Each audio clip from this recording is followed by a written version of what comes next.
Hey YouTube, Peterbilt Knife Guy. Today we're going to be doing a video I'm going to call 4 knives that I should like but don't. And yeah, this isn't going to be really a review, but I'm kind of just going to explain why I don't like these knives. So let's get this started. First off, this is going to shock a lot of people because I'm a huge ESEE fan. I love ESEE knives. I've always loved ESEE knives, but the ESEE 6 just doesn't do it for me for some reason. I don't know why. It's too big to be small, you know, and carry in like EDC, in my opinion, and the way I live my day-to-day. And it's just too small to be big. Like, I like big chopping knives, and it's neither of those. The fact that it has a full flat grind is fantastic for being slicey and stuff like that, but if I want slicey, I'm going ESEE 4, ESEE 3. I don't need this ESEE 6. If I want something bigger, I'll actually, the crazy thing is I purchased this Architect Knives 6.5. Very similar profile, same exact handles, but this thing has a little more for it than, you know, what this guy has going on, because I don't consider these slicing knives. I mean, can they? Sure, but what I really like about this guy is it has that heft. You have instead of a full flat grind, you have a saber grind. You have a little thicker spine. It is thicker than the ESEE 6. And, you know, you get the same handle comforts, because there's nothing wrong with the ESEE 6 handles at all. It's just, the knife just don't do it for me. For something this light, and this big, I want something that could chop. It's not a chopper. This guy will outdo this knife all day long. So yeah, that's number 1. And these are not in order from what I like most to what I like least, but just how I picked them up. Number 2 is another American-made company, also in 1095, and it's also a company that I like a lot of their products, but not all of them. And that is the Prather War Buoy from Tops. As you can see, this thing has had minimal use. It's had basically no use. 2 reviews, and that's it. When I got this knife, the first one, because this is the second one I've had, the first one I had to send back because it had a severely warped blade. And that kind of soured me on a knife that I wasn't really too sure of to begin with in the first place, because when I did the review of this, I said, hey, you know, when I had 3 choices, I had this knife, the Operator 7, and the Longhorn Buoy. All similar sized, similar specs, minus the Operator 7, because it's, you know, just thick as a brick. But you know, I chose not this one. I did not choose this one, and for good reason. It's just, it does not have good handle ergonomics. You know, I know a lot of this video is going to make people mad, but you know, this is the beauty of YouTube and the beauty of being able to have your own opinion and being able to put it out there for people to see. But if you disagree, great. Don't be jerks about it though. But a lot of people like this knife. I just don't find it for me. I find this little thing right here to be extremely uncomfortable for something that's kind of a stabby war knife. I don't know. It just doesn't fill a role for me, and I just do not find that handle very comfortable. The way it's tapered in, it just makes you want to slide in to as far as you can, and that's where it gets to be uncomfortable. It does hold back here and chop well, so that's good.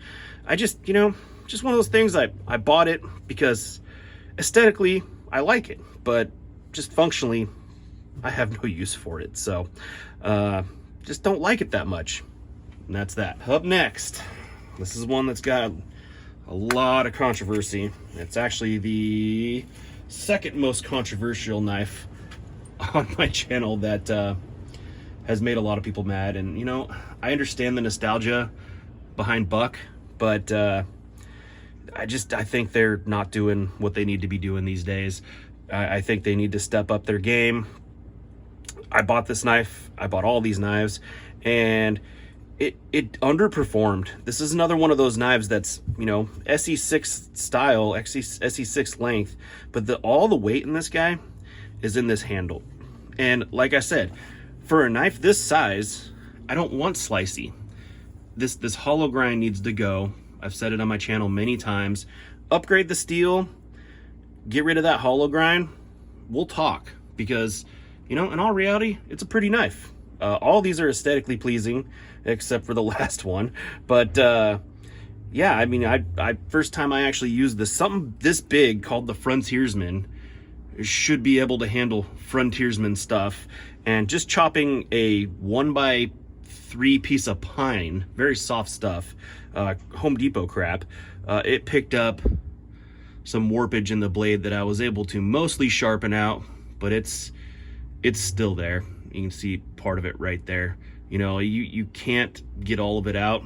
And that really soured me on this, because I kind of wanted to like this knife. I'm not a huge buck fan, but I really did want to like this knife. But it just don't do it for me. So that's that. And last, this is the one that got me a lot of hate. And what people don't understand is I love Mora knives. I really do. I love Mora knives for what Mora knives are. Cheap, and I say throwaway, but I don't mean throwaway because they're garbage. I mean they're so cheap you could lose them, break them, and you just don't care. This knife is not the same. This knife is a knife that if you did break or lose, you'd be kind of mad about, because it's a little bit more pricey. And that brings me into why I don't like it. For the price of this knife, I paid about 80 bucks for it with shipping and taxes and all that stuff. But, you know, 60 bucks other places, depending. I would expect something a little bit more than this rubber handle with no cushion, no give, no nothing. I mean, even the crappier, cheaper $15 Moras, the Mora Companion, you know, and others have some texture to the handles, a little bit of give. This thing has nothing.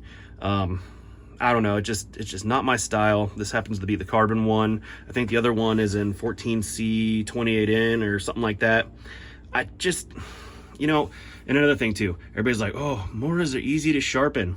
Are they? And I don't get this. Explain this to me in the comments if you're still watching, because this baffles me. From a guy who started a YouTube channel by showing off the fact that I could sharpen knives and make them really damn sharp, please explain to me, a simpleton, how when you sharpen a fully Scandi knife, right, to where your edge bevel is, let's see, a 1/4 inch on this particular one, you know, where you got to take off a 1/4 inch of steel on here to maintain that same angle. Because let's say you have an angle like this, right?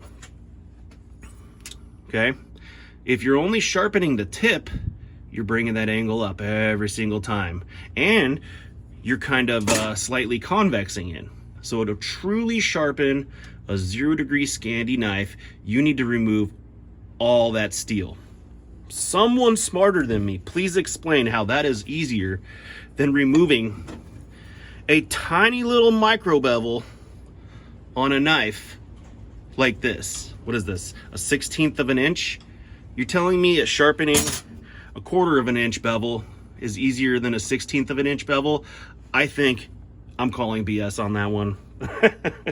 Please let me know. Now, if it's because you're terrible at sharpening knives and you want to be able to hold a good angle and you could stick it on there like such and it sets its own angle, yeah, you know, I could buy that, but it doesn't make it easier, because you're still removing more steel. And if you do it wrong, you are going to either bring it back this way or bring it back this way, or start convexing it, which, you know, takes away the whole point of a real true 0-degree Scandi. So explain that one to me. I don't know. I don't buy it.